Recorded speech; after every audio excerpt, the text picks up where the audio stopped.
Fala galerinha do Pracinhas, beleza?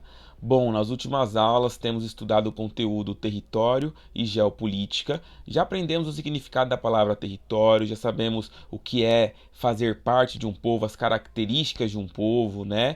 E hoje vamos entender como que isso gera conflitos no mundo contemporâneo. Então, bora lá. Bom, então a aula de hoje é sobre as minorias nacionais e os movimentos separatistas.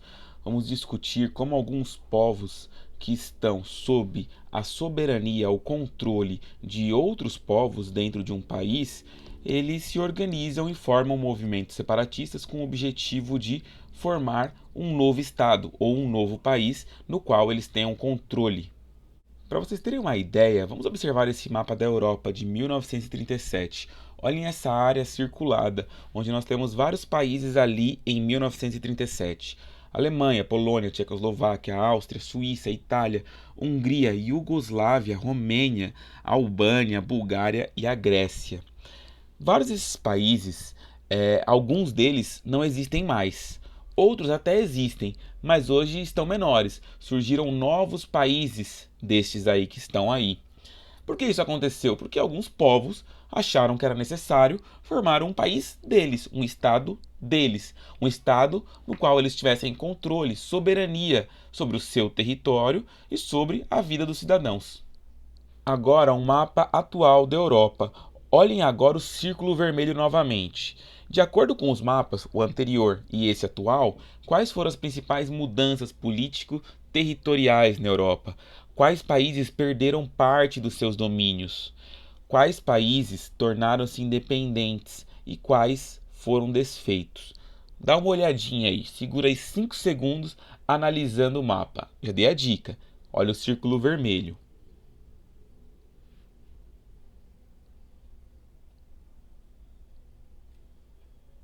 Feita essa reflexão, vou dar a resposta. Olha só, surgiram dois novos países aí, pois a Tchecoslováquia se dividiu em República Tcheca e Eslováquia. Outros países que surgiram são oriundos da antiga Iugoslávia, um país que existia quando eu era criança e não existe mais. Outros países também diminuíram, como a Alemanha, que perdeu um território ali para a Polônia. Então a gente consegue perceber que em muitos anos, né, em uns 50 anos, mudou muita coisa na Europa.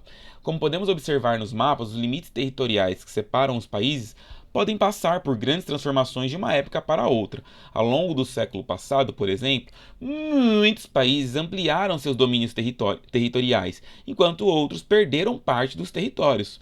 Nesse mesmo período, vários países também surgiram, enquanto outros desapareceram. Desse modo, nós vemos que a configuração territorial dos países, os limites que os separam, estão sempre mudando.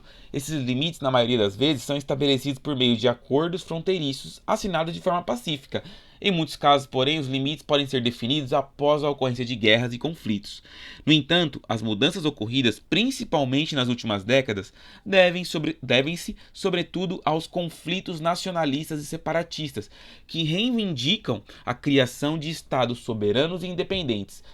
E aí vamos pegar um caso concreto, né, sobre esses conflitos nacionalistas e separatistas. Um exemplo disso foram os sangrentos conflitos que assolaram, que aconteceram na Península dos Balcãs, que é uma região ali na Europa, próxima à Itália, como vocês podem ver no mapa. E esses conflitos, no início da década de 90, provocaram o fim da Iugoslávia, né, que era um país que existia nessa região, e a criação de vários novos países, a Sérvia, a Eslovênia, a Croácia e a Bósnia e Herzegovina. Eles também, esses conflitos nacionalistas separatistas, né, também foram responsáveis pelo desmembramento, de maneira pacífica, nesse caso, da Macedônia e da antiga Tchecoslováquia, que foi dividida em dois novos países, a República Tcheca e a Eslováquia, em 91. Assim como de Montenegro, que saiu, estava junto com a Sérvia, era um país chamado Sérvia e Montenegro, e se dividiram. Sérvia e Montenegro divididos em 2006, no meio da Copa do Mundo de 2006, inclusive. Entre o fim dos anos 80 e o início da década de 90, várias outras mudanças ocorreram, provocadas também pelo fim da União das Repúblicas Socialistas Soviéticas. Mas isso é papo para outra ocasião.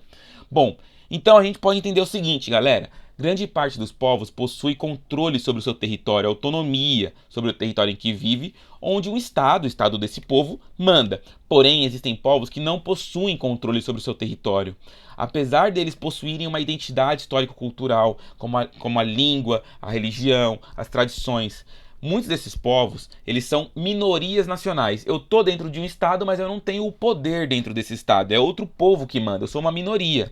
E eles almejam conquistar a autonomia sobre seus territórios, como? Formando um novo estado, um novo país livre e soberano. Muitas vezes essas reivindicações são lideradas por grupos radicais que utilizam a força armada e realizam ações terroristas para tentar alcançar os seus objetivos.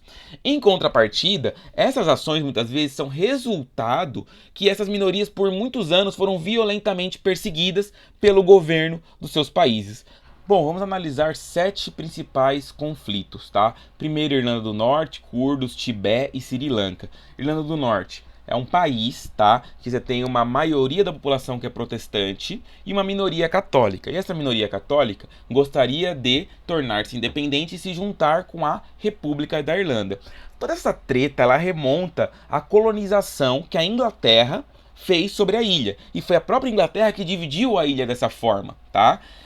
E aí, isso gerou inclusive um conflito armado, porque o povo católico ali, minoria na Irlanda do Norte, se organizou no IRA, ou IRA, o Exército Republicano Irlandês, que fazia ações armadas buscando defender a minoria católica e também buscar a independência da Irlanda do Norte. Um acordo de paz foi firmado em 98, mas os conflitos não cessaram completamente, mas diminuíram muito. Vamos falar agora dos curdos, que é um povo, tá? Que eles são muçulmanos, mas eles têm tradições, uma língua diferente dos povos que estão ali onde eles vivem. Eles vivem, né, entre vários países, tá? Alguns países como a Turquia, a Síria, o Irã, o Iraque, a Armênia e o Azerbaijão, que têm diferentes povos. Então os curdos não têm um estado. Em alguns países eles têm mais liberdade, mais soberania, mais autonomia. Em outros eles são mais reprimidos. Então eles são muito reprimidos na Turquia. Enquanto no Irã eles têm um controle maior sobre seus territórios, ok? Eles têm vários conflitos com o governo turco por isso.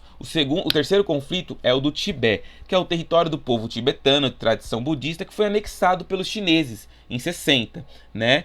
E aí houve uma perseguição, inclusive, aos monges que existiam naquela região, porque eles também tinham um poder muito grande ali no Tibete. E o governo chinês buscou desarticular esse poder dos monges ali na região. Isso na década de 50, tá? Quarto conflito do Sri Lanka. Este é uma minoria étnica chamada Tamil, da religião hindu, que luta contra as tropas singalesas da religião budista, pela formação de um estado independente no norte do país.